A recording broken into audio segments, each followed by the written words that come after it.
Mirad a vuestra patrona, la emperatriz de los cielos y la reina soberana. Mirad, mirad cuando viene luciendo toda su gracia, su gentileza sin par, su belleza inmaculada, su finura deliciosa, su sublime majestad y su pureza sin mancha.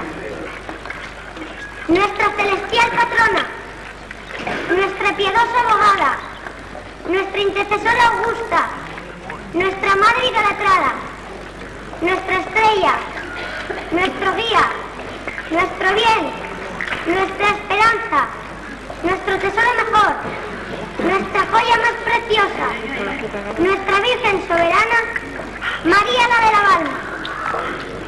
Miradla, noble Zorita, miradla, Villa Preclara, mira esa imagen bendita, mira esa imagen sagrada, esa imagen que es tu bien, esa imagen que es tu guarda, esa imagen que es tu dicha, esa imagen que es tu palma. Sí, emperatriz de los cielos, sí, Virgen de la Balma, tú eres del cielo la puerta y de esta llave sagrada que abres de par en par a cuantos devotos llaman. De Jericó linda rosa, de Cádiz estresa palma, del Líbano airoso cedro y del Carmelo flor sagrada.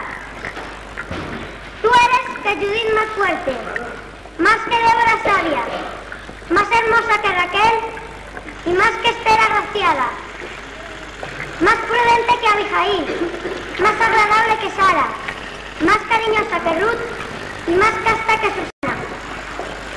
Todo eso eres, madre mía, todo eso, Virgen de la Balma.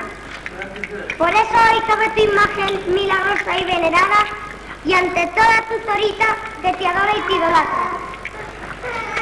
En ferviente centinela tu trovada y en tu fiesta, al son de tu humilde lira, tu inmortal grandeza ensalzas.